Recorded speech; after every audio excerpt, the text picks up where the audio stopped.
Eh, Silakan Bang. Open Bismillah. kameranya aja. Bisa nggak open kamera Bang? Bisa Pak, bisa. Oke, sip. Bismillahirrahmanirrahim. Assalamualaikum warahmatullahi wabarakatuh. Waalaikumsalam warahmatullahi Selamat wabarakatuh. malam semuanya. Selamat bergabung di kelas komunitas Ruang Belajar. Perkenalkan, nama saya Agnes. Saya di sini sebagai moderator dalam jalannya kelas komunitas malam ini. Dalam materi kali ini, yaitu kita akan membahas topik yang sangat menarik, seni mengambil keputusan yang nanti akan langsung disampaikan oleh Pak Eko Prasetyo. Dalam sesi diskusi nanti, apabila Bapak dan Ibu mempunyai pertanyaan atau mungkin pendapat, bisa menggunakan fitur Zoom, yaitu raise hand, kolom chat, atau open mic. Baiklah, itu saja penjelasan singkat dari saya. Untuk materi, saya kembalikan kepada Pak Eko. Silahkan, Pak Eko. Thank you Mbak Agnes. Terima kasih. Assalamualaikum warahmatullahi wabarakatuh. Alhamdulillah wa syukurillah. La haula wa la quwata illa billahil aliyil azim. Allahumma sholli ala sayyidina Muhammad wa ala ali sayyidina Muhammad. Puji syukur kehadirat Allah, hari ini kita bisa berkumpul kembali, kita ketemu untuk belajar bersama. Setelah hampir 2 bulan saya tidak menyapa teman-teman dalam kegiatan rutin. Harusnya kita bisa rutin, setidaknya 2 kali dalam sebulan kita bisa diskusi dalam komunitas seperti ini. Tapi karena lain hal, ada situasi yang tidak memungkinkan, akhirnya di Agustus kemarin kita sama sekali nggak ada kegiatan, begitu juga di bulan Juli. Juli juga kita vakum.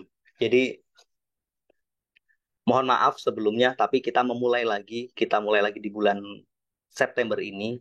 Hari ini kita bertemu di kelas khusus komunitas. Minggu depan kita ketemu lagi dengan teman-teman yang merupakan alumni yang pernah mengikuti kelas ruang belajar. Kita akan membahas satu tema yang merupakan kelanjutan dari tema yang akan kita diskusikan hari ini. Saya ucapkan terima kasih kepada teman-teman yang sudah bergabung, yang memilih dan memutuskan untuk meluangkan waktunya untuk belajar bersama di komunitas ruang belajar hari ini. Saya bersyukur kita masih diberikan kesehatan, kita diberikan kesempatan, kita diberikan kejernihan pikiran, karena dalam proses belajar kita butuh sebuah kejernihan untuk bisa menjadi lebih baik. Hari ini kita membahas satu tema yang menarik, teman-teman. Kita membahas tentang keputusan. Gitu. Ketika ngomong tentang keputusan, kadang kita akan berpikir tentang sesuatu yang besar, memilih sesuatu yang kadang sulit. Ketika ngomong tentang keputusan, ada potensi kita dihadapkan pada sebuah dilema. Padahal mengambil keputusan itu sebuah seni, sebuah cara yang kita punya cara masing-masing, tidak ada benar dan tidak ada salah karena semua punya perspektifnya masing-masing. Tidak ada baik dan tidak ada buruk karena semua juga punya perspektifnya masing-masing. Yang ada adalah yang paling sesuai dengan kita. Baik menurut orang lain, belum tentu itu sesuai untuk kita. Ketika kita mengikuti kebaikan yang relevan dengan orang lain, keputusan itu cocok buat dia, tapi belum tentu untuk saya. Keputusan itu cocok untuk mereka, tapi belum tentu untuk kita. Maka di sinilah saya menyebutnya mengambil keputusan adalah sebuah seni.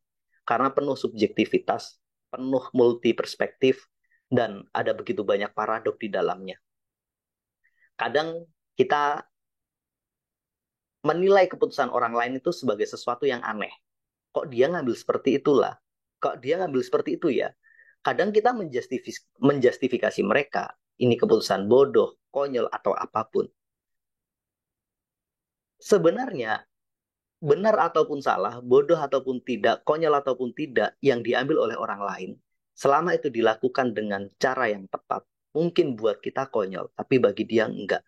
Kalaupun itu benar-benar sesuatu yang konyol, kalau dia mau belajar dari kesalahan-kesalahan dalam mengambil keputusan itu, maka kesalahan yang kita ambil dalam proses mengambil keputusan itu adalah proses pendewasaan diri yang membuat kita menjadi lebih baik. Jadi kita jangan menjustifikasi keputusan orang lain, karena percayalah, setiap keputusan selalu ada dasarnya. Apakah itu dasar yang kuat atau lemah? Kalau dasarnya itu adalah dasar yang kuat, maka orang punya potensi untuk bertanggung jawab dan memperjuangkan keputusannya. Kalau itu adalah dasar yang lemah, maka dia punya potensi melakukan kesalahan. Pilihannya cuma dua, dia mau belajar dari kesalahan itu atau dia menyesali keputusannya. Ketika kita belajar dari pondasi yang salah dalam mengambil keputusan, kita akan menjadi lebih baik. Tapi ketika kita menyesali dari kesalahan atas keputusan yang kita ambil itu, maka kita akan terpenjara oleh rasa bersalah itu. Kita akan terpenjara oleh penyesalan yang mungkin akan terus menghantui kita. Jadi, apapun itu, apakah kita pernah mengambil keputusan dengan tepat atau sebaliknya? Apakah kita pernah mengambil keputusan dengan bijak atau justru sebaliknya? Itu sudah terjadi. Hal terpenting adalah yuk kita belajar. Jadi seni mengambil keputusan adalah seni untuk terus belajar menjadi lebih baik. Teman-teman sadar atau tidak, setiap hari itu kita selalu mengambil keputusan. Apapun itu, ketika teman-teman memilih untuk datang di room ini, bergabung di kelas ini secara live, teman-teman sudah mengambil keputusan. Atau ketika teman-teman memilih untuk melihat sebuah video, entah sengaja atau tidak, itu juga mengambil keputusan. Atau bahkan ketika teman-teman tidak memilih sekalipun, itu juga keputusan. Ada 3 pilihan dan teman-teman memilih untuk tidak memilih dari tiga-tiganya itu. Maka sebenarnya kita sedang mengambil keputusan keempat, yakni tidak memilih. Ketika teman-teman bangun pagi, teman-teman punya banyak pilihan. Mau tidur lagi, mau bangun kemudian jalan-jalan, jogging, mau masak, atau mau bangun kemudian langsung pegang HP, atau apapun itu. Maka itu keputusan. Teman-teman sudah mengambil keputusan dari berbagai alternatif potensi pilihan. Kenapa saya sebut potensi pilihan? Karena sifatnya abstrak. Dari pilihan-pilihan yang kita ambil dari pagi sampai dengan hari ini, itu nggak murni 2 pilihan. Ibarat kalau kita milih sebuah sekolah, kita kadang dihadapkan pada sekolah A atau sekolah B, atau bahkan sekolah C, atau mungkin sekolah D. Ini kan pilihan yang konkret. Sementara setiap hari kita lebih sering dihadapkan pada pilihan-pilihan yang sifatnya abstrak. Saya mau tidur jam berapa? Bisa jam 9, bisa jam 10. Sebelum tidur saya mau ngapain? Ada begitu banyak alternatif pilihan. Maka sebelum bertindak, biasanya kita itu pertanyaannya jadi gini, sebelum bertindak biasanya kita itu memilih dulu. Pilihannya dimulai dari pikiran kita dulu. Emosi kita, keyakinan baru ke tindakan. Maka ketika kita memaknai apa itu pilihan, sebenarnya apa itu keputusan? Sebenarnya keputusan itu adalah ini, pilihan yang kita pilih. Terkait dengan apa yang barusan saya sampaikan, terkait dengan 4 hal ini. Action selalu diawali oleh pikiran. Bisa jadi juga perasaan, bisa jadi juga keyakinan. Ketika teman-teman memilih mau tidur jam berapa, terbersit dalam pikiran kita. Oke, saya mau tidur jam 10. Ternyata setelah kita memilih tidur jam 10, kita menata, menyiapkan bantal semuanya, tiba-tiba terbersit pengen megang HP. Tiba-tiba buka YouTube, tiba-tiba ada video menarik. Atau kita pengen scroll di Instagram, tiba-tiba ada status yang menarik yang ingin kita komentari. Tanpa disadari, akhirnya rencana tidur jam 10 jadinya ke jam 12. Maka sebenarnya kita sudah memilih. Pilihan itu dimulai dari mana? Dari pikiran kita. Dari emosi kita, kita menemukan rasa nyaman. Baru kita bertindak. Maka kita memilih mau berpikir apa, jadi pikiran apa yang kita izinkan, itu pilihan kita, itu keputusan kita. Kita memilih mau menggunakan emosi yang seperti apa gitu. Yang kita hadirkan emosi dalam level yang bagaimana, itu juga pilihan kita. Kita memilih meyakini apa yang kita yakini yang kemudian masih kita pegang sampai dengan hari ini, itu juga pilihan kita. Dan pada akhirnya kita memilih akan bertindak apa. Jadi keputusan itu levelnya ada dalam level pikiran, emosi, keyakinan, barulah tindakan. Walaupun kita sering mendefinisikan keputusan sebagai pilihan untuk bertindak. Kita memilih untuk melakukan sesuatu. Kita memilih untuk mengeksekusi sesuatu. Jadi setiap hari kita mengambil keputusan, sadar atau tidak, sengaja atau tidak sengaja. Ketika kita tidak bertindak sekalipun, kita duduk diam hanya manyun, itu kita juga sedang memilih. Memilih apa? Memilih untuk diam. Kenapa kita memilih untuk diam? Karena pikiran kita sedang memilih. Lagi galau perasaannya. Pikirannya lagi kacau. Maka gabungan antara pikiran atau emosi, ini menghasilkan tindakan. Jadi pahami bahwa keputusan itu dimulai dari wilayah abstrak, wilayah tak nyata yang dieksekusi menjadi nyata.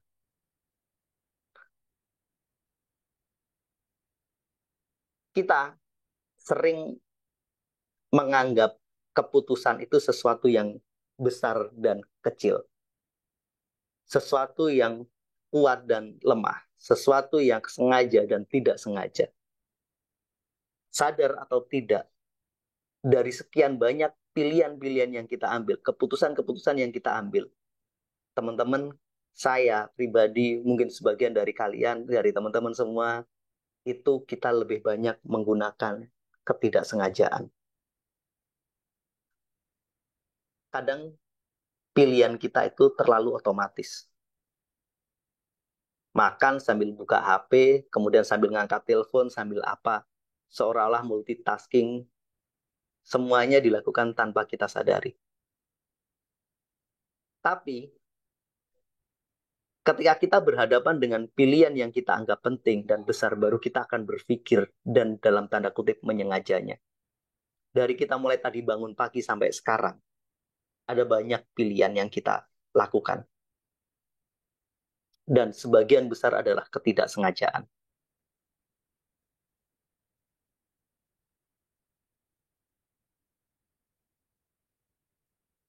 Kemudian kita juga akan berhadapan dengan konsep keputusan besar dan keputusan kecil. Apa sih keputusan besar itu? Kita menganggap keputusan besar adalah ketika kita memilih sesuatu di hari ini akan berdampak besar terhadap hidup kita. Jodoh misalnya, sekolah, pilihan jurusan, pilihan pekerjaan, pilihan tempat tinggal, pilihan bisnis, itu kita anggap sebagai keputusan besar yang kita anggap sebagai itu punya dampak besar terhadap hidup kita. Padahal teman-teman, semua pilihan itu adalah pilihan besar, nggak ada pilihan kecil. Semua keputusan itu adalah keputusan besar, nggak ada keputusan kecil. Karena sekecil apapun keputusan kita, itu akan berdampak terhadap hidup kita. Semua akan berdampak besar. Contoh simpelnya gini, kita mau makan apa hari ini, itu dianggap sebagai sesuatu yang sepele, nggak terlalu penting. Kita mau nongkrong dengan siapa hari ini, itu juga dianggap sebagai sesuatu yang juga nggak terlalu penting. Kita mau membaca buku apa sekarang, itu juga dianggap sebagai sesuatu yang kecil. Karena terlalu biasa, terlalu rutin, terlalu sering kita repetisi. Padahal teman-teman, ketika kita memilih untuk makan junk food secara rutin, kemudian minum minuman yang juga instan, kemudian makan mie instan secara rutin juga, kita makan kemudian malam hari jam-jam 12 makan, kemudian kita langsung tidur. Besok pagi kita bangun, kemudian belum apa-apa udah langsung mie instan. Terus kemudian kita langsung pergi entah kemana, kita makan makanan-makanan yang hampir semuanya instan. Ini sepele. Kita melakukannya mungkin dianggap cuman sekedar makan. Tapi coba teman-teman pikirkan, kalau ini kita repetisi terus-menerus, mungkin di usia 35, 40 kita akan sakit. Karena apa? Kita nggak menjaga apa yang kita makan. Atau mungkin gini, udahlah males makan nanti aja. Kemudian nanti aja lagi, nanti aja. Akhirnya sehari kita mungkin makan cuma sekali, tapi kemudian kita minum kopi berkali-kali. Kita nggak pernah minum air putih. Kita nggak pernah berolahraga, bergadang, makanan nggak dijaga, olahraga nggak pernah. Ini mungkin sepele, hal kecil. Tapi coba kita lihat 10-15 tahun lagi, atau 20 tahun lagi. Dampaknya besar terhadap hidup kita. Ketika kita sakit, tidak bisa berbuat apa-apa, itu adalah hasil dari keputusan yang kita anggap kecil tadi. Di sini saya hanya ingin bilang, nggak ada keputusan kecil, teman-teman. Keputusan yang rutin sekalipun, yang kita remehkan sekalipun, itu keputusan besar. Hanya kita yang meremehkannya. Contoh lagi, kita mau bangun jam berapa? Katakanlah kita kesiangan, bangun setengah 7. Sementara kita harus segera berangkat ke kantor. Berangkat ke tempat kerja kita. Akhirnya kita tergesa-gesa, nggak sempat makan, kemudian kita benar-benar tergesa-gesa di jalan, sampai di kantor, kita mau rapat, ternyata ada file yang tertinggal di kamar, karena kita tergesa-gesa. Bangun pagi itu seolah-olah hal kecil, tapi punya dampak besar loh. Kalau kita tidak membiasakannya. Atau kita bangun kesiangan, kemudian berangkat ke kantor, efeknya apa? Kita nggak sempat sarapan. Akhirnya kita harus mengeluarkan uang untuk sarapan. Karena kita nggak bawa bekal dari rumah, kita juga harus makan siang di tempat kerja kita. Begitu seterusnya. Telat bangun, ini membuat kita kehilangan uang sekitar 30, bisa jadi 50 ribu. Karena kita menggunakan uang itu untuk makan di tempat makan, di kantin, atau mungkin di warung sekitar tempat kerja kita. Beda urusan ketika kita bangun di setengah 5 pagi, kemudian kita nyiapin makanan untuk keluarga kita, utamanya untuk ibu-ibu, atau kita kalau teman-teman yang lagi single misalkan udah biasa masak sendiri. Kemudian kita sarapan di rumah, setelah itu berangkat kita bawa bekal.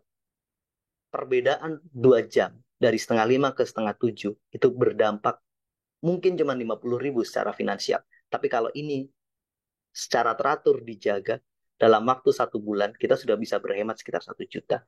Kalau 1 juta ini kemudian kita geser untuk membeli saham, katakanlah kita membeli saham BRI, kemudian kita biar kita perilaku ini kita repetisi secara terus menerus, mungkin 2 tahun lagi kebiasaan ini akan bertumbuh menjadi sebuah investasi yang sangat besar. Maka di titik ini saya ingin bilang nggak ada keputusan kecil teman-teman, semua keputusan besar.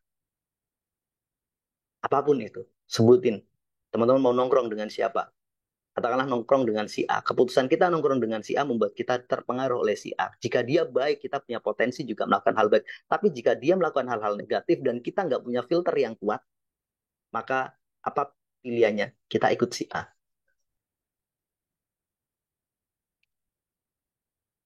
Jadi di sini saya ingin bilang keputusan besar bukan hanya sesuatu yang jarang kita ambil. Kenapa menikah disebut sebagai keputusan besar? Karena kita memutuskan itu jarang, tidak setiap hari. Kenapa memilih pekerjaan disebut sebagai keputusan besar? Karena memang kita jarang melakukannya. Kenapa memilih sekolah kita juga disebut sebagai sebuah keputusan besar? Ya karena memang kita SMP hanya sekali, teman-teman. Nggak mungkin kita SMP 2 kali, SMA juga hanya sekali, kuliah S1 juga hanya sekali. Karena sesuatu yang sekali itulah yang kemudian kita anggap itu keputusan besar. Padahal semuanya punya pengaruh. Contohnya begini deh, kita memilih kampus. Kita ada 2 kampus terbaik yang ingin kita pilih. Kita pilih di kampus A, katakan di UGM. Sementara pilihan kedua misalkan ada di UI misalkan. Maka ini 2 kampus yang sama bagusnya. Yang apakah kita mau memilih UI atau UGM? Ini sama baiknya. Tapi ketika kita milih UGM, tapi perilaku keseharian kita, keputusan kecil yang kita ambil, yang kita anggap kecil selama di UGM itu konyol. Bangun kesiangan, nggak pernah ngerjakan tugas, ya kita juga kena DO. Kenapa kita di DO? Bukan karena kita memilih UGM yang membuat kita di DO, tapi karena setelah kita milih UGM, kita mengesampingkan perilaku keseharian kita. Daily life kita dianggap sebagai keputusan kecil, padahal ini berdampak besar. Teman-teman mengerjakan sebuah tugas yang kemudian diawali oleh membaca sebuah buku, dari baca buku, kemudian dapat tugas, kemudian nyusun makalah, kemudian mempresentasikan, dan akhirnya dapat nilai, katakan hasilnya A. Maka nilai A ini adalah ending dari keputusan-keputusan kecil. Kenapa bisa dapat A? Karena kita mau membaca. Kenapa kita mau membaca? Karena kita suka. Keputusan untuk suka membaca, kemudian menyusun makalah, kemudian mempresentasikan, ini hal kecil, teman-teman. Tapi berdampak besar. Ketika nilai kita semua menjadi A, kita punya nilai yang baik, akhirnya kita lulus dan kita menyelesaikan kuliah kita. Rangkaian kuliah kita itu dimulai dari hal-hal kecil. Kita mau memilih apapun yang kita anggap keputusan besar tadi, tapi ternyata hal-hal kecil yang kita asumsikan kecil itu tidak kita seriusi, maka itu akan menjadi kacau. Ini juga sama menikah.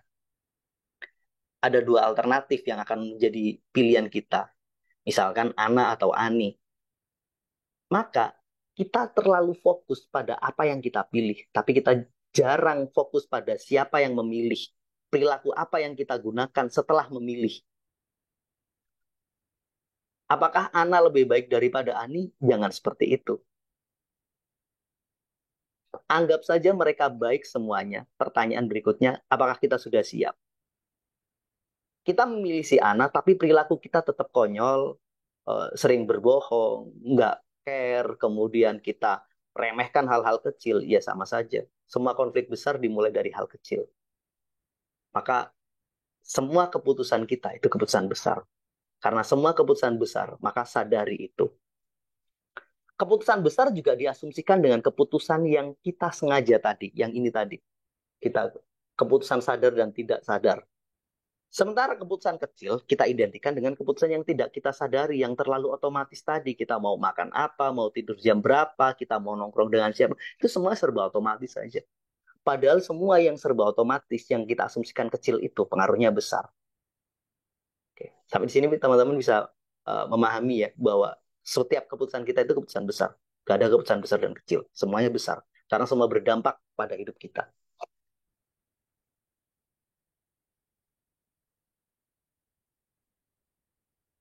Ketika berhubungan dengan keputusan, kita sering bertanya, saya ingin mengambil keputusan terbaik saya. Pertanyaannya, apa sih keputusan terbaik itu? Ketika kita ngomong tentang keputusan terbaik, kita punya beberapa frame, beberapa hal yang butuh kita perhatikan. Yang pertama adalah perspektif waktu dan subjektivitas. Terbaik itu dalam perspektif waktu biasanya adalah di masa depan. Kalau kita berhadapan pada dua pilihan, apakah saya memilih bekerja di perusahaan A atau perusahaan B? Maka ketika kita ngomong mana sih yang terbaik yang harus saya pilih, perspektif yang kita pakai adalah future, masa depan. Kita seolah-olah ingin tahu di masa depan perusahaan mana yang bisa membuat hidup saya menjadi baik. Apakah saya bekerja di perusahaan A atau bekerja di perusahaan B? Padahal teman-teman, nggak ada satu orang pun yang tahu tentang masa depan. Apakah di perusahaan A akan lebih baik daripada perusahaan B? Tidak ada yang tahu. Semua tergantung pada pilihan kita. Jadi apakah kita mau memilih A atau mau memilih B? Maka semua tergantung pada bagaimana cara kita menjalani pilihan itu. Ketika kita mengasumsikan keputusan terbaik adalah sebuah keputusan yang punya dampak baik untuk hidup kita di masa depan. Ini kita agak sedikit naif, karena nggak ada satu orang pun yang tahu tentang masa depan. Contoh simpelnya begini, seorang guru ditanya oleh muridnya, Bu, sebaiknya saya kuliah apa, Bu ya? Kuliah IT atau akuntansi atau mungkin di hubungan internasional. Sang guru kemudian menjawab, kuliah IT aja, Mas. Pasti di masa depan ini dibutuhkan. Ini baik untuk hidupmu dan sebagainya. Bahwa ini akan membawa kebaikan untuk kamu. Ketika ditanya, kenapa IT, Pak?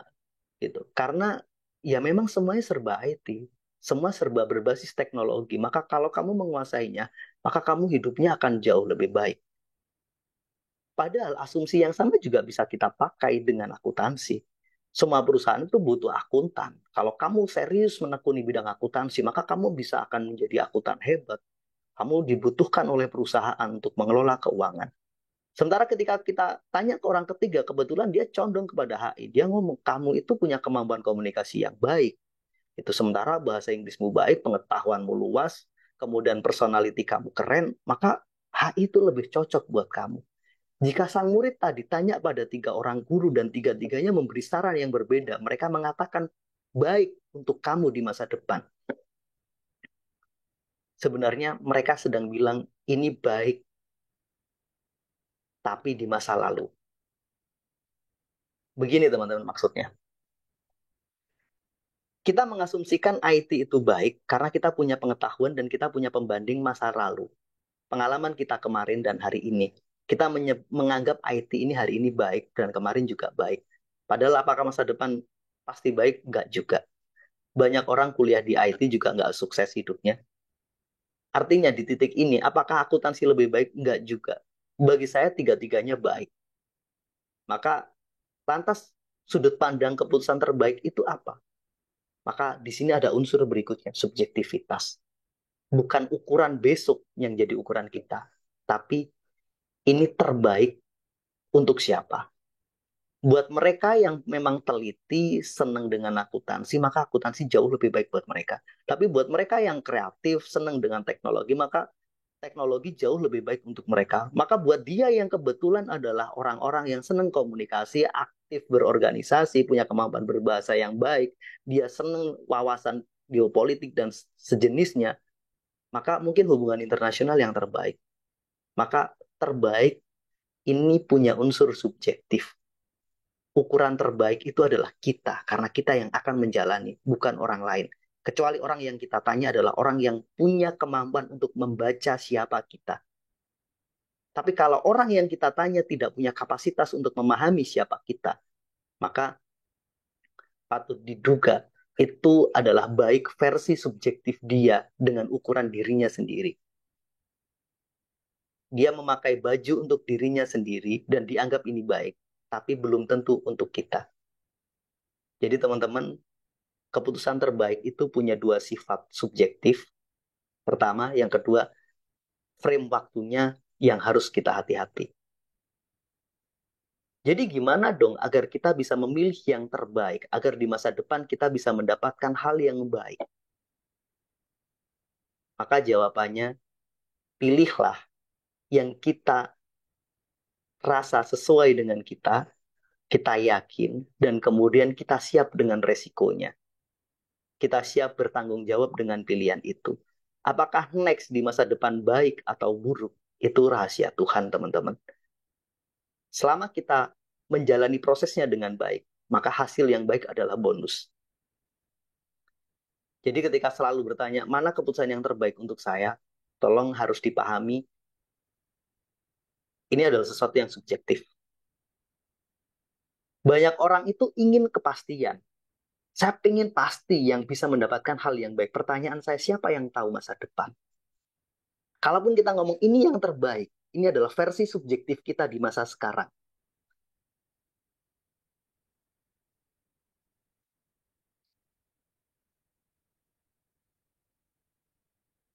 Berikutnya, keputusan terbaik biasanya dikaitkan dengan hasil yang sesuai dengan ekspektasi kita.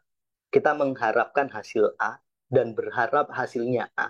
Ketika keputusan kita menghasilkan sesuai ekspektasi, dianggap ini keputusan terbaik. Ketika hasilnya tidak sesuai dengan ekspektasi kita, dianggap ini adalah keputusan yang salah, kegagalan. Padahal nggak seperti itu.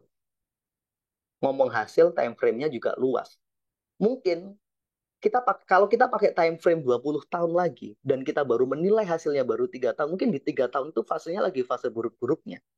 Lagi kacau-kacaunya. Tapi ketika kita mau bersabar, berproses setelah 5 tahun, mungkin di tahun ke-10 baru dapat hasilnya, dan di tahun ke-20 adalah peak performanya, maka di situ kita akan bilang, andai kata kita hanya pakai time frame 3 tahun, mungkin kita akan menyerah dan meninggalkan apa yang kita pilih. Tapi ketika kita pakai time frame yang panjang dan kita sadar, oh saya sedang membangun fondasi, saya sedang berproses, saya sedang memperbaiki ini, memperbaiki itu, dan sebagainya. Kalau perbaikan ini sudah bisa saya lakukan, maka saya siap melepas, siap terbang tinggi. Maka ekspektasi itu juga harus kita jaga.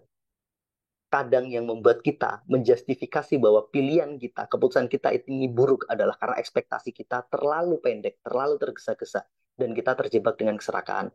Harus sekarang, padahal enggak. Yang berikutnya adalah kadang keputusan terbaik kita definisikan sebagai keputusan yang punya dampak positif terhadap hidup kita di masa mendatang. Sebenarnya teman-teman, selama kita melakukan dengan sangat baik, keputusan itu dilakukan dengan bijak. Kalaupun ternyata ada dampak negatif, itu sementara. Proses itu tidak pernah berbohong. Proses itu selalu akan membawa hasilnya. Pertanyaannya, kita sabar nggak dalam berproses, terlebih ketika kita ada di fase yang tidak menyenangkan. Artinya jangan tergesa-gesa menjustifikasi bahwa keputusan ini keputusan yang negatif. Keputusan ini keputusan yang salah. Berikutnya keputusan terbaik itu terkait dengan ini. Ambil keputusan dengan sadar. Artinya kita memilih dengan sengaja. Ambil keputusan dengan penuh kesiapan. Kita pakai logika kita untuk menganalisis. Dampak positifnya apa, dampak negatifnya apa. Karena setiap keputusan selalu punya sisi positif, sisi negatif. Selalu ada konsekuensi. Maka pilih konsekuensi mana yang paling kita siap. Kita lakukan dengan sengaja, dengan konsekuensi yang paling kita siap. Yang terpenting, kita menggunakan alat pengambil keputusan dengan bijak. Manusia punya alat untuk mengambil keputusan. Kalau kita menggunakan ini dengan bijak, maka inilah keputusan terbaik kita. Hasilnya bagaimana? Apakah hasilnya baik? Itu urusan Allah.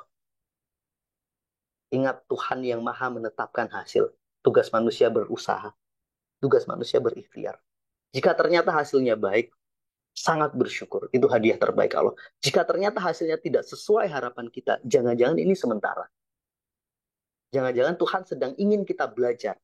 Jangan-jangan Allah sedang ingin membuat kita lebih kuat lagi dan lebih siap lagi secara pondasi.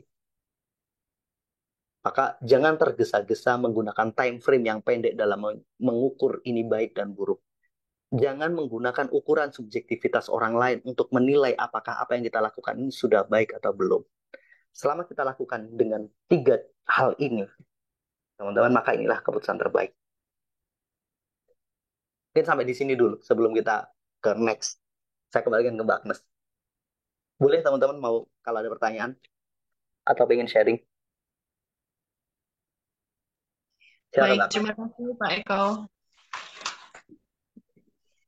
Mungkin buat teman-teman yang ada pertanyaan atau mau sharing ceritanya, bisa raise hand atau open mic, silakan. Atau boleh tulis di kolom chat teman-teman.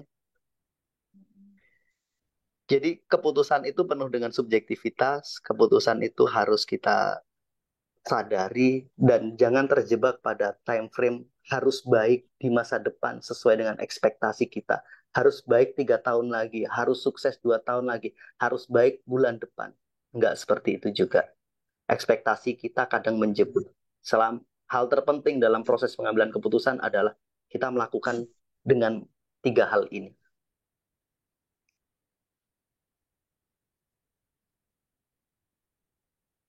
Silakan teman-teman kalau mau sharing. Bingung atau mengerti dengan yang saya sampaikan atau mungkin terlalu ini. Ada komentar kayak Mbak Agnes? Bentar. Ini tuh. Dari Mbak Fani, thank you Mbak Fani. Baik, Bismillah siap berproses menuju keputusan dari kesadaran. Oke, thank you Mbak Fani. Jadi Mbak Fani yang sedang berproses dan telah memilih dengan keputusan yang diambil. Pilihan sudah diambil, Mbak. Tinggal jalani aja. Gitu. Artinya dari setiap pilihan yang kita hadapi, itu kan ada resiko. Resiko terbaik dan resiko terburuknya. Kita tinggal siap saja. Gitu. Kalaupun ternyata hasilnya belum sesuai dengan harapan, yakinilah bahwa ini sementara. Up and down itu dalam sebuah proses itu wajar. Banyak orang siap untuk up, tapi ketika waktu down, dia merasa terpuruk dan menganggap ini keputusan yang salah. Sebenarnya yang bermasalah bukan keputusan itu, tapi sikap kita dalam menilai dan menyikapi keadaan yang menjadi resiko yang terjadi dari keputusan yang sudah kita ambil. Ketika kita menjustifikasinya ini sebuah kesalahan, kita akan terjebak dengan rasa bersalah, dan rasa bersalah itu akan terus menghantui kita. Maka keputusan dan penyesalan itu 2 hal yang sangat dekat. Karena apa? Kita selalu pakai pembanding tak setara. Ada lagi Mbak Agnes? Nanti akan saya jelasin tentang penyesalan setelah ini. Ada lagi dari Pak John. Masih belajar mengambil setiap keputusan secara sadar, Mas, katanya. Thank you, Pak John. Oke, thank you Pak John. Gitu. Jadi teman-teman, ketika ngomong keputusan terbaik, berarti kan ada keputusan terburuk. Gitu. Apa itu? Itu yang nggak sesuai dengan ekspektasi kita. Itu yang mungkin kita lakukan dengan emosional, dengan tidak sengaja, dengan penuh ketergesa-gesaan. Kalaupun ternyata memang hasilnya benar-benar buruk, nggak sesuai dengan harapan kita, maka tugas kita adalah gimana kita belajar. Hal yang buruk itu sementara sih. Saya sangat yakin dan percaya hal yang buruk itu sementara. Ketika kita mampu bersikap dengan baik terhadap hal negatif yang muncul, yang kita persepsikan negatif atas keputusan itu, maka insya Allah semuanya oke. Gitu. Kenapa penyesalan muncul? Karena kita menciptakan satu perbandingan nggak setara. Ada satu kisah nyata. ada seorang yang dia memilih untuk menikah dengan orang yang dia anggap dia nggak mencintainya. Mereka nikah dan kemudian suatu saat dia ketemu dengan orang di masa lalu yang dulu sangat dia cintai. Dalam pernikahan itu dia masih terbayang oleh andai kata saya dulu menikah dengan pilihan saya, mungkin hidup saya lebih baik. Andai kata saya menikah dengan dia, dia pasti bisa mengerti saya. Jadi pada titik itu dia membandingkan satu situasi ketidaksempurnaan yang ada di depan dia, yakni pasangan dia, dengan titik kenangan indah kesempurnaan yang ada di masa lalu dia. Jadi ketika orang sedang jatuh cinta itu kan pasti yang dilihat yang indah dan dia mendapatkan itu pada saat dengan orang yang dia tidak pilih gitu. Karena satu hal, karena keluarga yang tidak setuju, akhirnya terpaksa mereka berpisah dan menikahlah dia dengan orang lain. Kemudian dihantui oleh rasa penasaran, rasa bersalah, dan lain sebagainya. Padahal begini teman-teman, ketika dia memilih yang katanya orang yang dia cintai itu, belum tentu kok hasilnya lebih baik. Karena apa? Kita membayangkan sesuatu yang ideal, yang nggak terjadi. Kemudian kita bandingkan dengan sesuatu yang nggak ideal, yang nggak sesuai dengan harapan kita. Kita membandingkan ekspektasi, ekspektasi adalah mantan kita yang nggak kita pilih tadi, kemudian realitanya adalah orang yang sedang membersamai kita, atau istri atau suami, yang mungkin punya kelemahan yang kita anggap sebagai sesuatu yang nggak sesuai dengan ekspektasi kita. Maka penyesalan itu di situ munculnya. Penyesalan itu terjadi karena kita membandingkan sesuatu yang tidak terjadi. Kita kan nggak memilih si A tadi, tapi kita memilih si B. Dan kita membayangkan, andai kata saya memilih dia, hidup saya pasti baik. Belum tentu. Hidup saya pasti baik, itu kan versi hayalan kita, bukan versi realita. Maka membandingkan realita dan hayalan, ini konyol.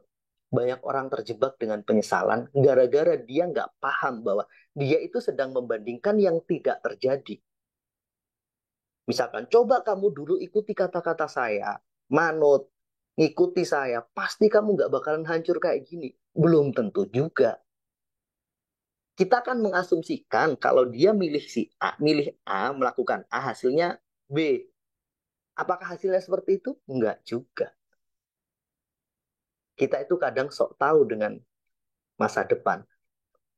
Ketika ada dua jalan, kita memilih A. Coba kamu pilih A, kamu pasti nggak tersesat. Padahal kita sudah kadung milih B. Belum tentu juga.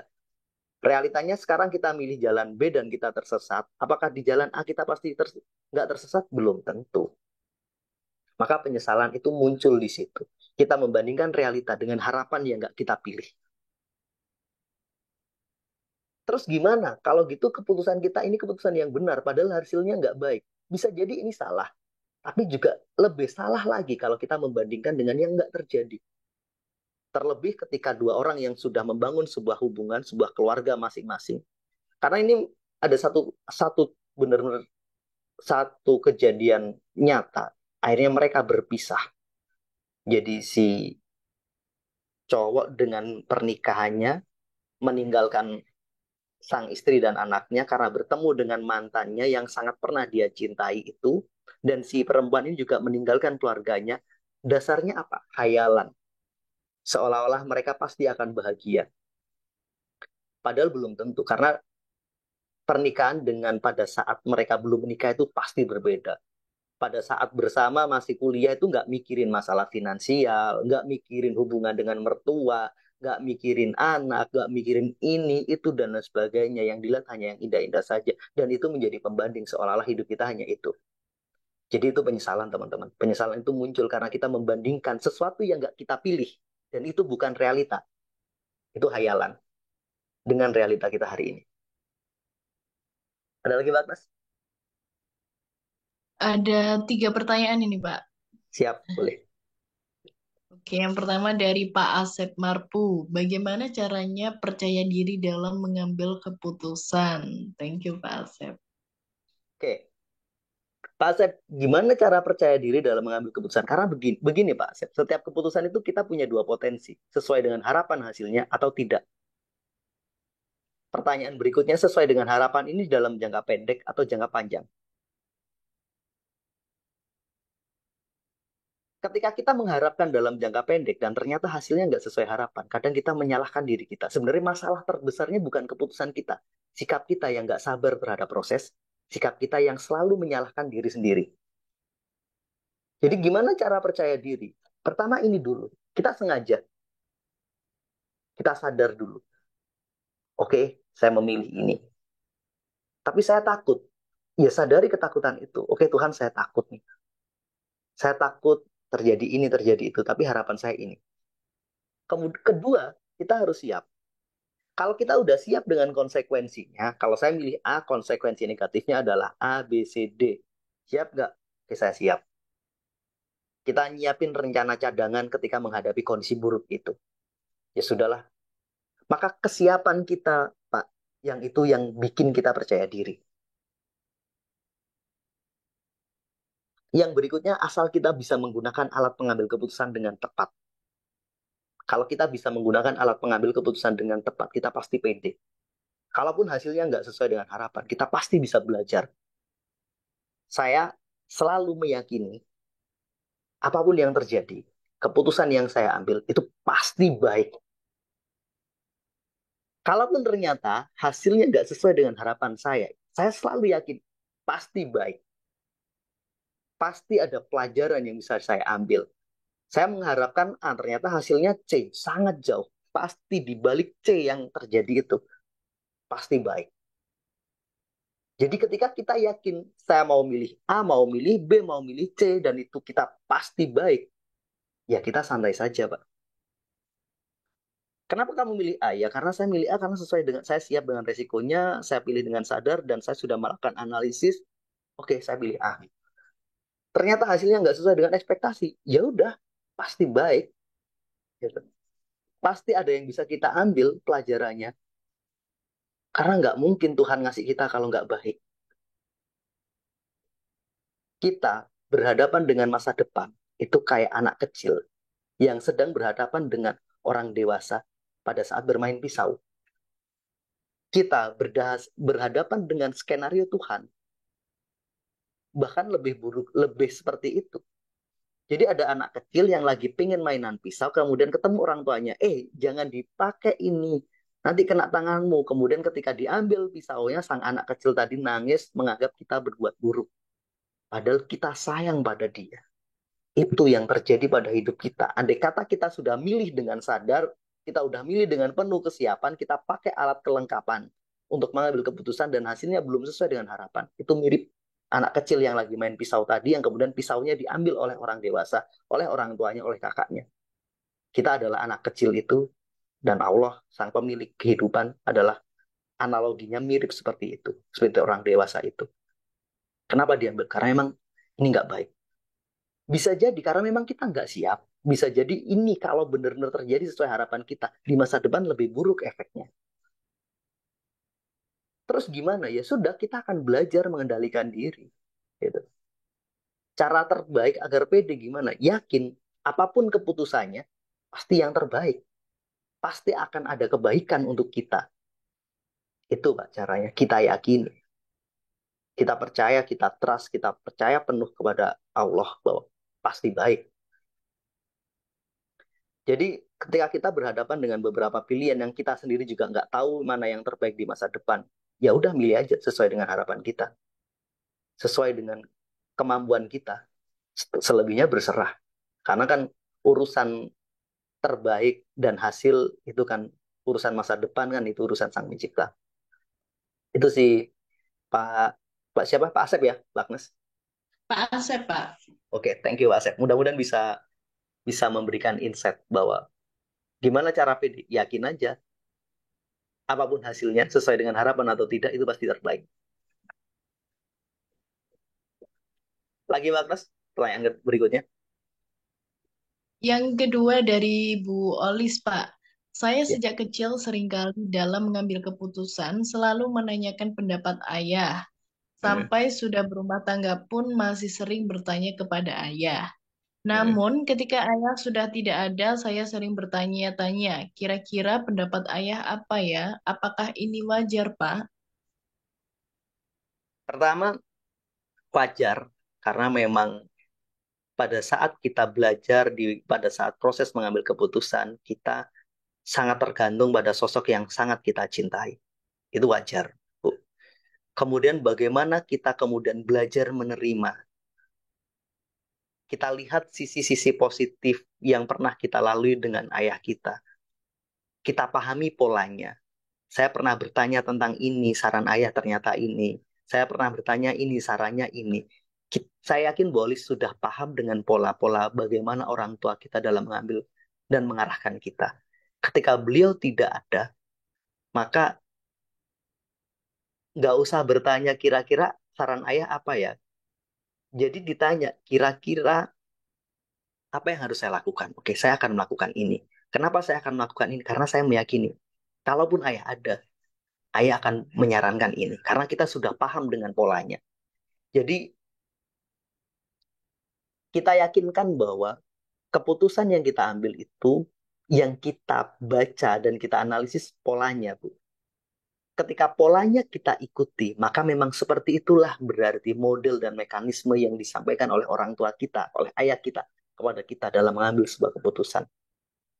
Ketika kita sedang ingin mengambil keputusan dan ingat pada orang tua, ingat, ingat pada ayah, yang kita lakukan ada tiga, Bu. Sebentar. Pertama, berdoa. Kita bersyukur kepada Allah, ya Allah terima kasih Engkau pernah mempertemukan saya dengan orang tua yang luar biasa, dengan sosok ayah yang selalu membimbing saya, dan cara beliau membimbing saya itulah yang membuat saya ada di titik ini. Berdoa, berdoa kepada ayah kita, berdoa kepada Allah untuk ayah kita. Kita doakan itu. Yang kedua yang kita lakukan adalah kita pahami polanya dan kita yakini kita pasti bisa melakukan itu. Kalaupun ternyata kita masih bingung, berdoa minta petunjuk kepada Allah.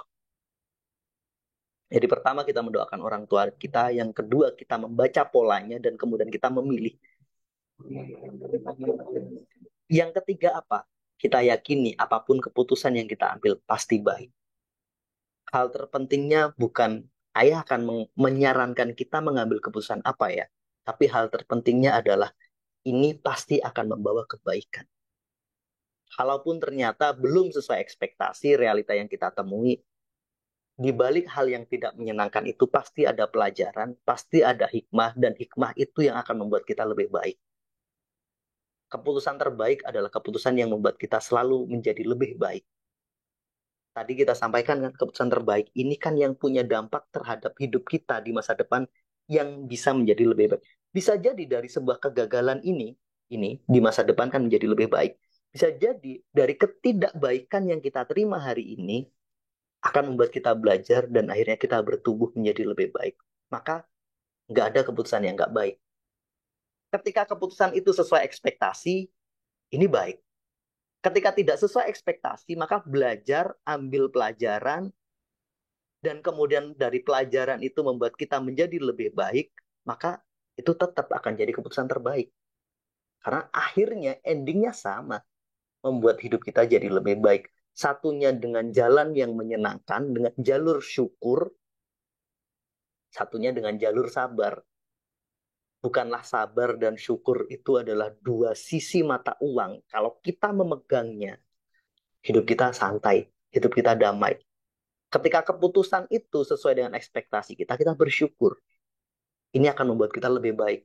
Ketika keputusan itu justru membuat kita harus punya effort lebih, nggak sesuai dengan ekspektasi kita, sehingga kita harus belajar, harus bertumbuh lagi, maka bersabar. Dalam proses kita bersabar dan berproses itulah, kita akan menjadi lebih baik. Itu ya Bu Aulis, mungkin ada komentar. Jadi fokusnya bukan bertanya apakah ini keputusan yang disarankan ayah saya, tapi fokusnya adalah saya yakin pasti ini menjadi sesuatu yang baik.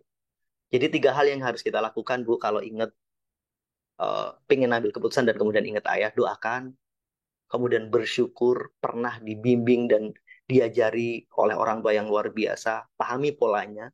Dengan kita pahami polanya, segera ambil keputusan tanpa keraguan dan yakini pasti ini baik. Ada lagi Mbak Agnes? Atau mungkin gimana Bu Alis?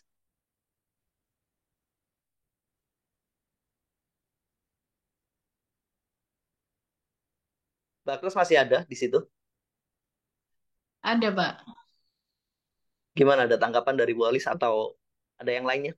Ada tanggapan dari Pak Asep dan Bu Olis. Kalau dari Pak Asep, terima kasih Pak Eko atas penjelasannya. Dari Oke, Bu Olis juga terima kasih Pak. Gitu.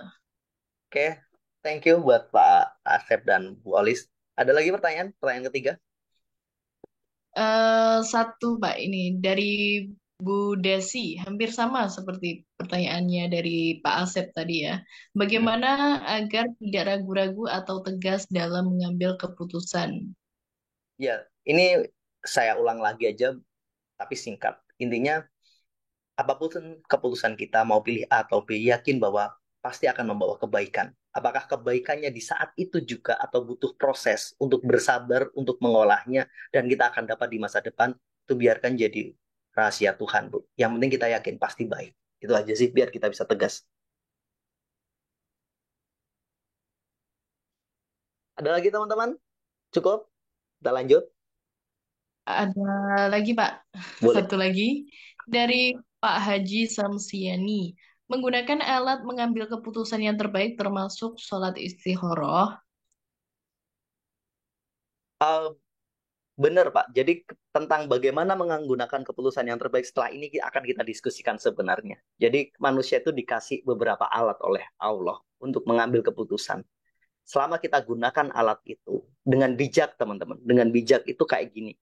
Kita itu punya peralatan bengkel, peralatan otomotif, kan semua punya fungsi dan tempatnya masing-masing. Kalau kita gunakan itu sesuai dengan fungsinya, sesuai dengan peruntukannya, maka proses kita melakukan maintenance, reparasi itu akan baik. Tapi ketika kita melakukannya dengan ceroboh, dengan nggak baik, maka hasilnya juga nggak baik.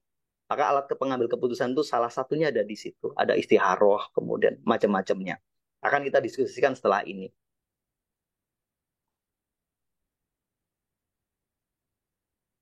Oke, Bagnas? Lanjut ya.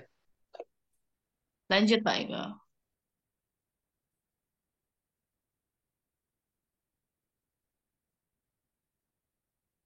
Teman-teman, kita diberi Allah itu akal, logika. Kita diberi rasa, perasaan atau emosi, kita diberi keyakinan atau intuisi. Maka istiharoh yang sesuai dengan pertanyaan tadi, ini masuk di kategori ini. Karena itu part of spiritualitas kita. Itu nggak masuk akal. Kadang kita juga nggak pakai rasa, tapi benar-benar pakai keyakinan kita. Pakai intuisi kita. Untuk mengasah intuisi ini macam-macam, teman-teman. Bisa kita sholat, istiharoh, kemudian kita dapat sign, dapat petunjuk, kemudian kita memaknai sign itu, petunjuk itu intuisi kita. Bisa kemudian tiba-tiba kemantapan hati kita. Saya pakai, saya ngasih beberapa contoh untuk ini teman-teman. Jadi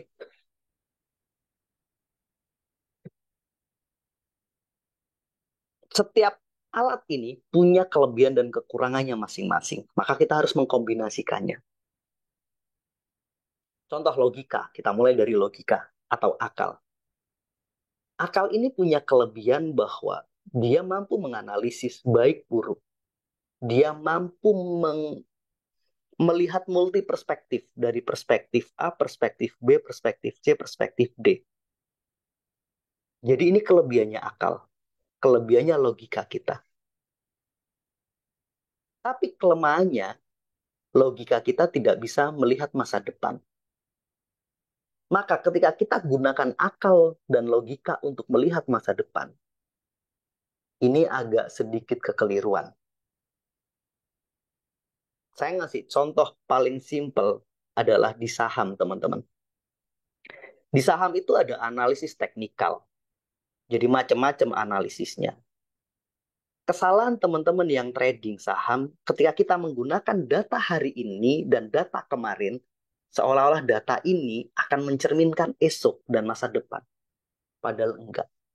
Maka dalam pengambilan keputusan ketika kita berdagang, trading, atau investasi, maka prosesnya adalah Berdasarkan data yang saya kumpulkan, berdasarkan analisis yang saya kumpulkan, maka keputusan terbaik yang bisa saya ambil hari ini adalah A. Bukan keputusan terbaik yang akan menghasilkan hasil yang baik di masa depan. Enggak. Tapi keputusan terbaik. Jadi akal itu, logika itu fungsinya memutuskan keputusan terbaik dalam konteks hari ini. Dia nggak bakalan bisa membaca masa depan. Masa depan itu goib, itu urusan Allah. Kalaupun ternyata hasilnya di masa depan baik, itu beda urusan. Contoh, BMKG, dia membaca data. Anginnya sekian, ininya sekian, ini potensi gelombang. Maka dia ngasih peringatan, jangan melaut. Apakah besok pasti terjadi gelombang? Belum tentu. Tapi peringatan itu dasarnya adalah data yang didapat hari ini. Berdasarkan data kemarin, minggu yang lalu, bulan yang lalu, dan pergerakan terkini, keputusannya kapal kecil dilarang melaut. Ternyata Allah punya kehendak lain, ternyata besok badainya reda karena something yang kita sendiri nggak tahu. Maka logika nggak pernah bisa menjawab itu. Apakah investasi ini pasti akan menguntungkan 10 tahun yang akan datang? Nggak tahu. Tapi berdasarkan analisis yang kita lakukan sekarang, inilah yang terbaik.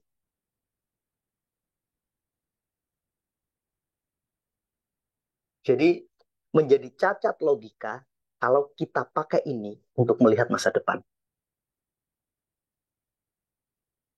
Data-data kita itu dipakai untuk hari ini. Kelemahan kedua dari akal adalah dia terlalu sering melakukan justifikasi.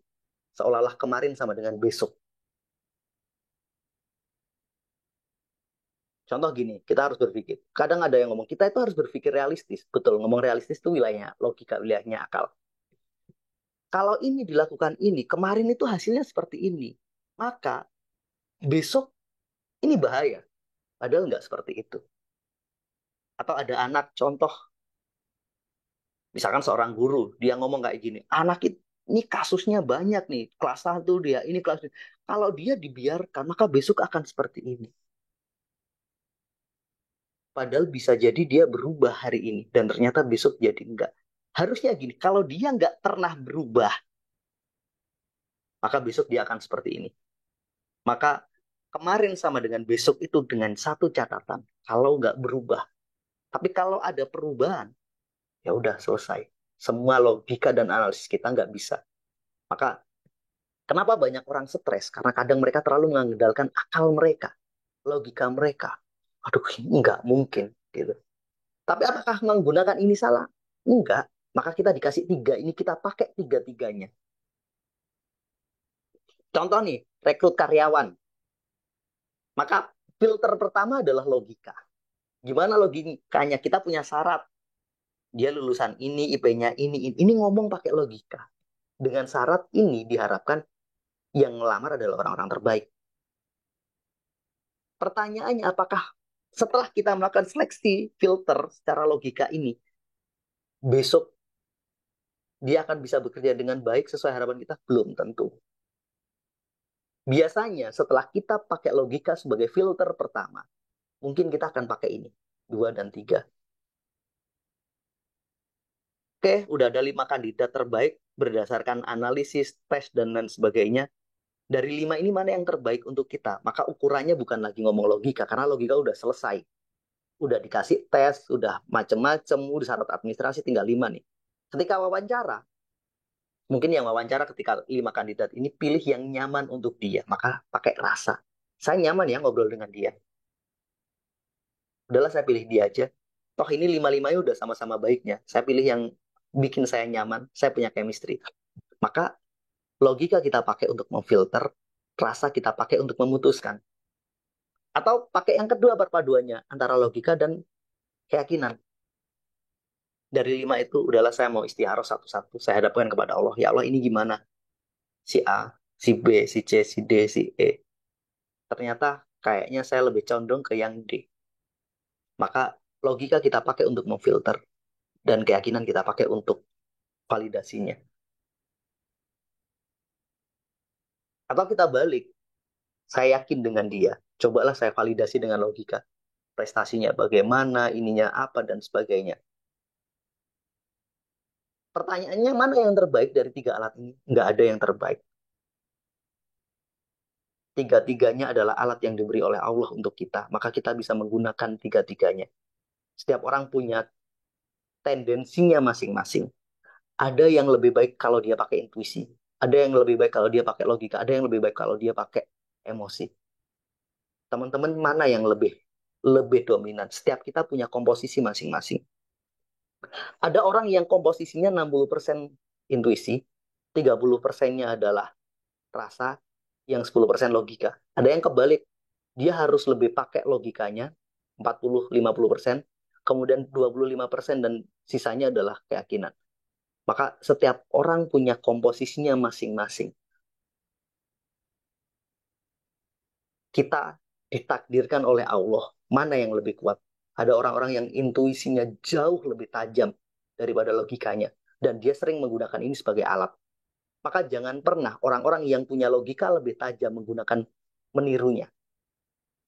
Kita pasti bingung. Atau ada orang yang feel-nya yang lebih kuat, rasanya. Saya nyaman dengan dia. Maka dia memilih bekerja sama selalu dengan orang-orang yang bikin dia nyaman.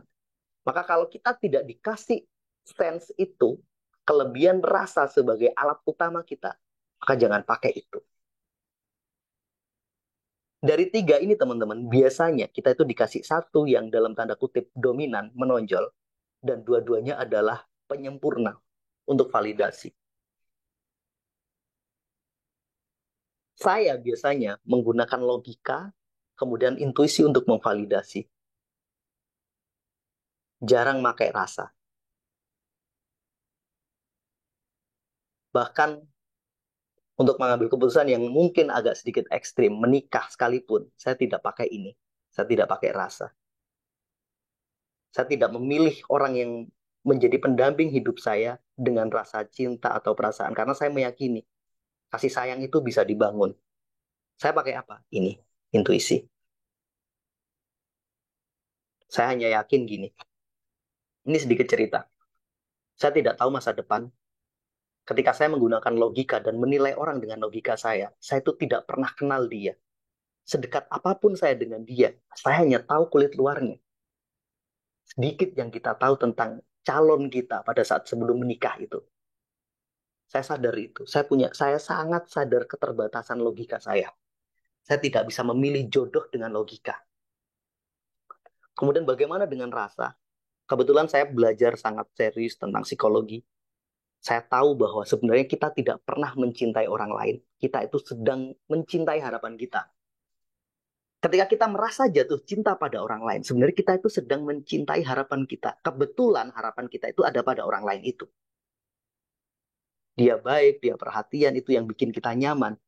Karena kita memang memimpikan sosok yang sabar, yang nurut, yang apa. Dan kebetulan ada semua di orang yang ada di samping kita. Maka kemudian kita merasa jatuh cinta, kita merasa cocok padanya, padahal enggak. Kita sedang mencintai diri kita. Suatu saat dia ternyata nggak setia, suatu saat ternyata dia nggak sesuai dengan harapan kita, dengan ekspektasi kita akan kecewa. Bisa jadi kita punya potensi meninggalkan dia, kita akan patah hati. Kenapa kita patah hati? Sebenarnya di sini bukti bahwa kita sedang mencintai harapan kita. Maka kesadaran itu saya pahami dulu sebelum saya menikah. Maka saya tahu, oke, dari tiga alat ini satu-satunya yang tersisa ini. Saya tahu kelemahan ini, dia nggak bisa membaca dan memetakan orang dengan tepat. Karena selubung misteri masa depan itu nggak bisa saya baca dengan logika. Saya juga nggak bisa mendasarkan cinta, karena ada beberapa orang yang merasa sangat jatuh cinta pada pasangannya setelah menikah juga berpisah. Pasangan-pasangan bucin yang konon katanya dia berjuang luar biasa memperjuangkan cintanya, pada akhirnya juga berpisah. Maka di sini saya meyakini ini bukan alat terbaik. Maka saya punya alat ketiga, ini. Apa yang saya lakukan? Saya berikhtiar, oh, berpuasa, sholat, apa. Intinya saya ngomong, Tuhan pilihkan saya. Saya nggak mau memilih, tapi pilihkan saya. Gitu. Maka pada saat itu siapapun yang dalam tanda kutip datang kepada hidup saya lewat siapapun itu, maka itu yang akan saya pilih. Kemudian kita memvalidasinya lebih dengan sholat istikharah ini tadi. Jadi saya nggak mempedulikan ini dan ini. Dan saya sangat bersyukur, saya yakin bahwa Tuhan, Allah nggak pernah salah memilihkan saya, dan memang seperti itu. Ketika saya dulu waktu mau ikut tes CPNS, saya pertama pakai logika, oke, saya lihat pesaingnya, saya lihat ininya, saya lihat ini. Yang paling sedikit pesaingnya adalah A. Kemudian menyisakan dua pilihan, ada A dan B yang sama-sama sedikit. Saya sudah menyiapkan semua berkas, saya sholat 2 rakaat. Saya nanya, ya Allah, kasih saya petunjuk, mana yang harus saya pilih. Setelah berdoa, saya ambil kertas, saya tiba-tiba mantap, kayaknya ini aja. Udah langsung saya pilih, dan saya dapat. Itu juga berlaku pada saat saya mau ikut seleksi tes masuk ke perguruan tinggi. Pertama yang saya pakai logika dulu, kita analisis mana yang dan sebagainya, dan baik. Akhirnya yang membuat saya berhasil adalah lebih ke intuisi. Jadi saya gunakan dua-duanya ini. Maka dari cerita ini teman-teman, kenali diri kita masing-masing. Saya tidak bisa akan bilang pakai logika. Enggak, tiga-tiganya ini penting pada diri kita. Kenali. Inilah alat kelengkapan pengambil keputusan yang telah Allah berikan pada kita. Kalau kita basisnya terlalu logis dan nggak pakai intuisi, nggak pakai keyakinan, ini juga konyol. Kalau kita terlalu emosional dan terlalu fokus pada sisi rasa, kenyamanan, kenyamanan kita itu kadang menipu. Kalau kita terlalu pakai intuitif dan sebagainya, pertanyaannya apakah benar intuisi kita setajam itu? Maka di titik ini teman-teman, jangan membandingkan kita dengan orang lain. Kalaupun memang ada orang yang intuisinya sangat tajam dan setiap pengambilan keputusan dia dengan intuisi tepat, maka itu milik dia. Dia sudah menemukan gift yang Allah kasih. Tugas kita, saya apa? Tuh. Oke, itu dulu mungkin Mas. Ada lagi? Baik, terima kasih Pak Eko. Silakan buat teman-teman yang mau bertanya. Jadi ketika ngomong alat kelengkapannya ini ya teman-teman, tiga-tiganya kita punya dan yuk kita kenali komposisinya. Karena memang decision itu adalah art seni. Seni menggabungkan tiga hal ini. Menggabungkan akal kita, emosi kita, dan keyakinan kita. Boleh open mic teman-teman? Cukup. Kita bisa diskusi panjang lagi kalau kita bisa berdiskusi. Silakan. Pertanyaan saya, selama ini teman-teman ambil keputusan pakai apa? Paling dominan, logikakah, rasakah, atau intuisi? Ayo kita kenali diri kita. Karena ini alat pengambil keputusan yang diberikan kepada kita. Boleh dong kasih komentar di chat teman-teman. Selama ini teman-teman dominannya apa? Karena mengenali diri sendiri itu penting.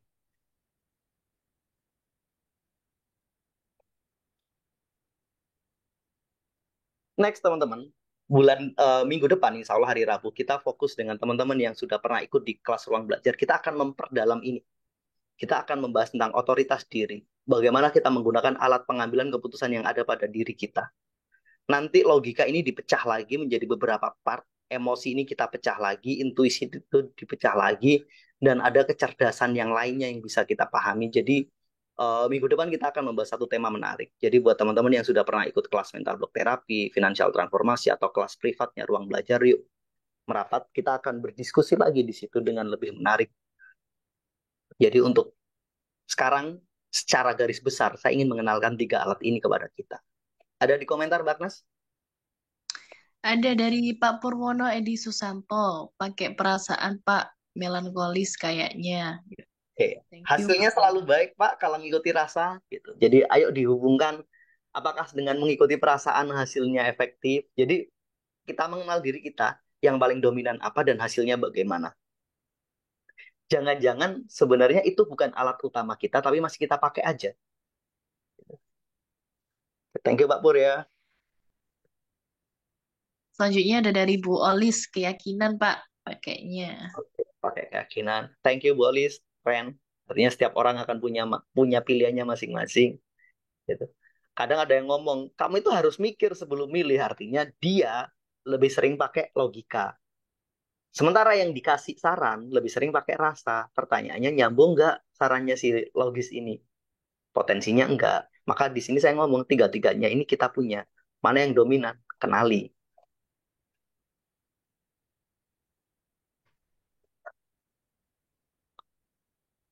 Oke teman-teman cukup? Nggak ada pertanyaan? Sekarang saya ingin sedikit nambah ke ke rasa teman-teman. Perasaan itu punya potensi menipu. Kenyamanan itu punya potensi tidak alami, mudah dimanipulasi. Ketika kita mengambil keputusan dengan rasa takut, efeknya pasti akan berbeda dengan ketika kita mengambil keputusan dengan rasa happy, dengan rasa tenang, terlebih dengan rasa damai. Ketika kita mengambil keputusan dengan takut, ragu, atau rasa bersalah, takut disalahkan lagi, ini akan berbeda dengan ketika kita mengambil keputusan dengan rasa percaya diri, berani, kemudian acceptance, siap menerima. Maka pada titik ini teman-teman, vibrasi kita, perasaan kita itu punya pengaruh sangat besar. Maka kalaupun kita mau memilih nanti, apakah kita mau pakai logika, perasaan, atau keyakinan, pastikan rasa yang kita pakai untuk memilih itu ada di minimal ridho atau acceptance. Saya santai ya Allah. Dan artinya siap yang tadi saya diskusikan tadi, yang dengan basis logika, ini akan membawa kita pada kesiapan secara rasa juga.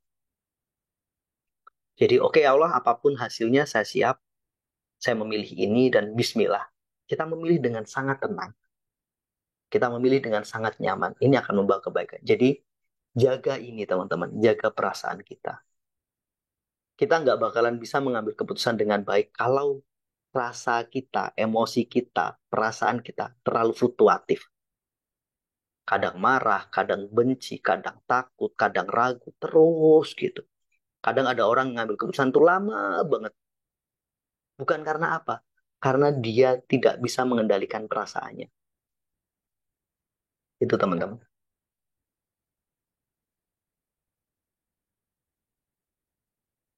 Oke teman-teman, pada akhirnya saya kembali tiba pada di bagian akhir dari sini. Boleh dong teman-teman, saya pingin teman-teman kasih jempolnya sebagai support untuk kami dari ruang belajar bahwa kita sudah belajar bareng-bareng di sini. Kalau masih ada pertanyaan boleh, teman-teman boleh bertanya. Tapi kalau tidak, yuk kita saling mensupport. Jadi silakan ketik tanda jempol di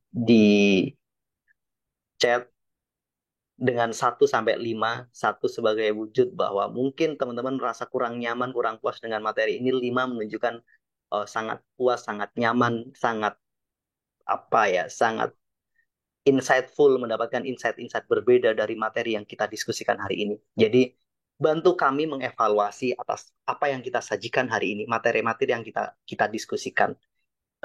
Boleh dong partisipasinya dari 1 sampai 5, kasih tanda jempolnya. Ini feedback buat kami untuk kita memperbaiki diri. Oke, terima kasih Pak Yudo udah dikasih jempol 5 ini Pak. Thank you, Pak Yudo. Oke, buat teman-teman yang lain boleh dong. Yuk, partisipasinya. Terus buat teman-teman yang baru menyimak, nggak usah khawatir, ini ada recordnya. Insya Allah akan kita kita tayang di YouTube besok siang, teman-teman ya, kalau nggak ada halangan. Gitu. Thank you Pak Purwono udah dikasih jempol 6 malah Pak. Iya, lebih, Pak. Thank you, Pak Pur. Thank you Bu Erni, ada Pak Haji Samsiani dikasih 7 malah. Oke, thank you, teman-teman. Thank you Mudah-mudahan ada Bu teman-teman Des Rahmat. lanjut, Bagus.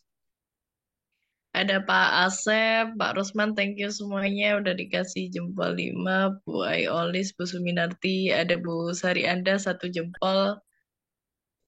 Thank you, Bu. Mudah-mudahan itu bisa menjadi feedback buat kami untuk terus memperbaiki diri. Oke, Thank you teman-teman, semua. ada lagi? Teman-teman sudah cukup dengan apa yang kita diskusikan sekarang?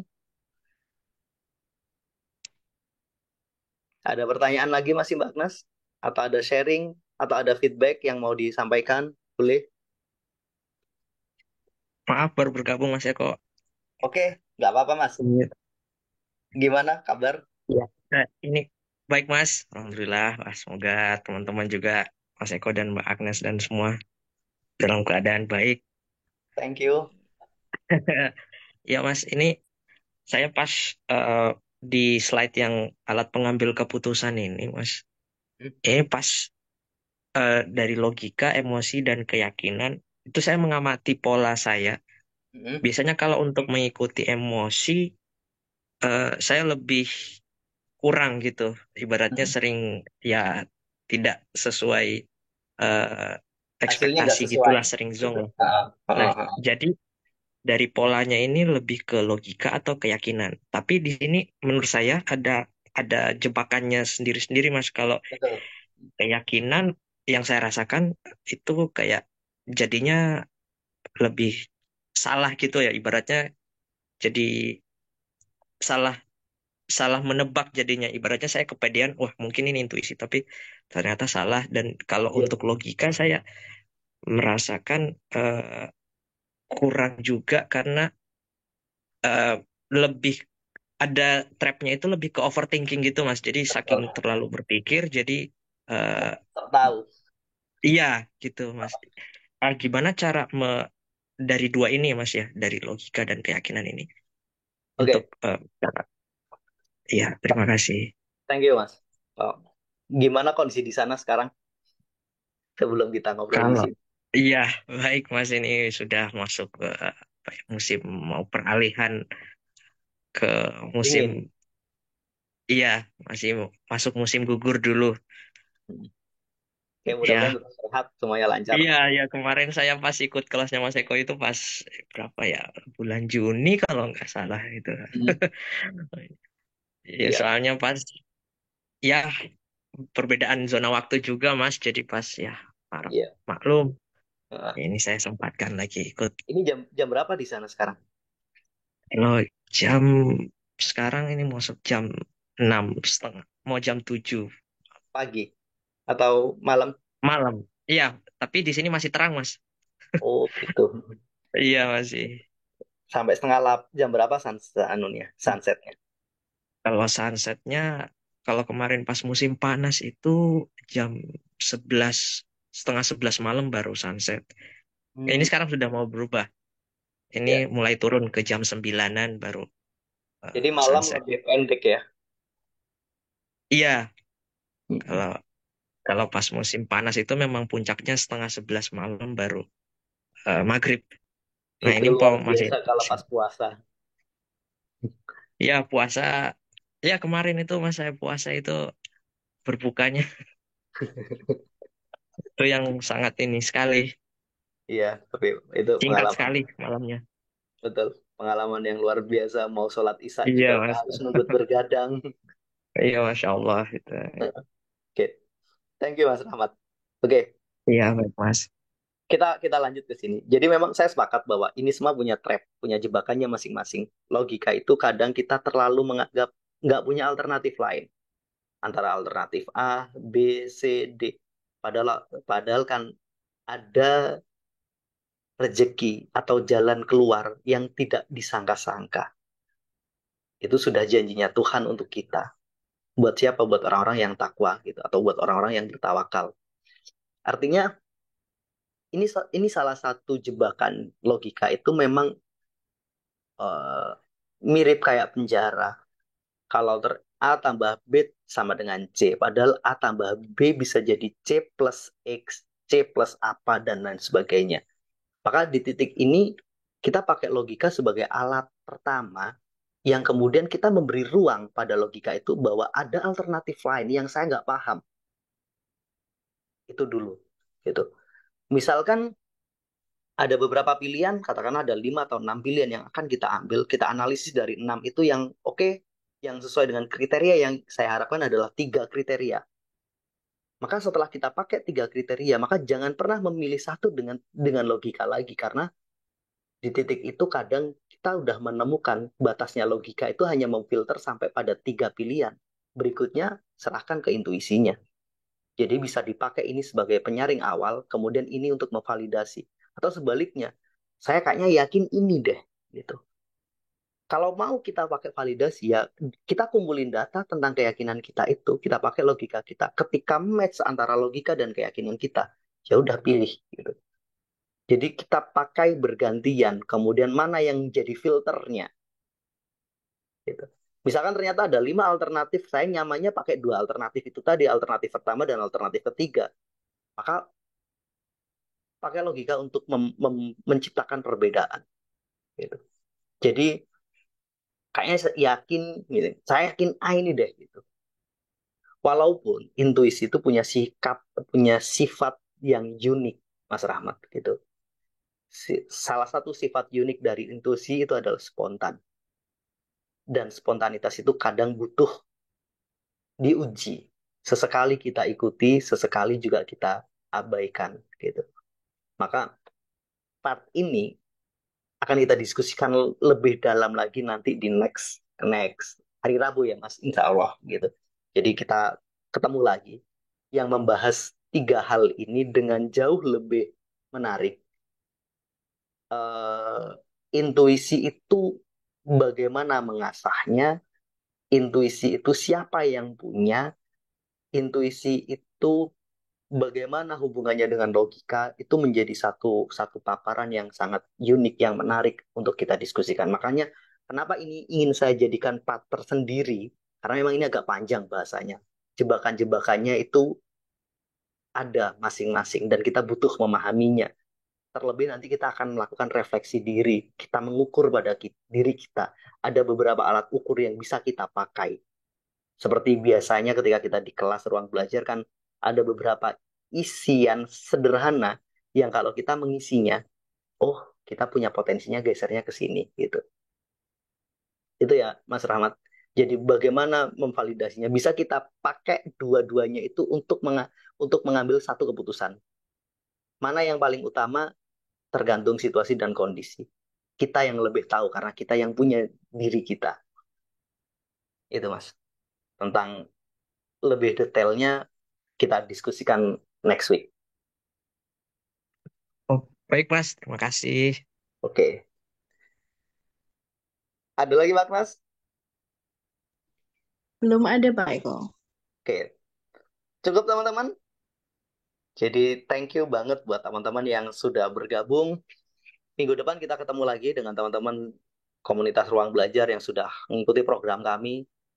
Kebetulan Ruang Belajar punya beberapa program, teman-teman. Ada kelas mental block terapi, ada financial transformasi, dan ada kelas privat. Kita juga punya program kegiatan-kegiatan offline yang sifatnya semi privat.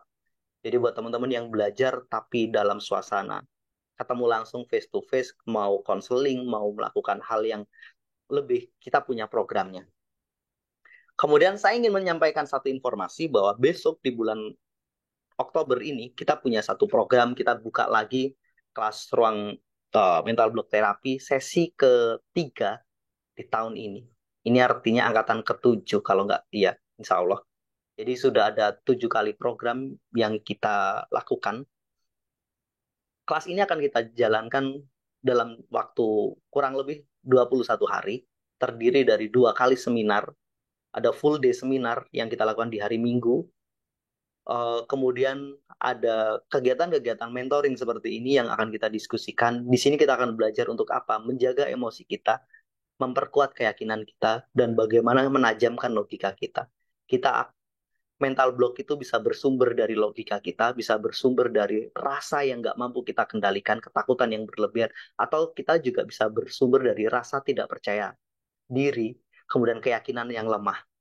Jadi ketika kita mampu menganalisis apa penghambat kita mampu melakukan terapi di dalamnya. Dan ini self terapi, kita punya beberapa alat, kita punya beberapa instrumen yang teman-teman dapat mengisinya sebagai alat ukurnya. Di situ kita akan bareng-bareng.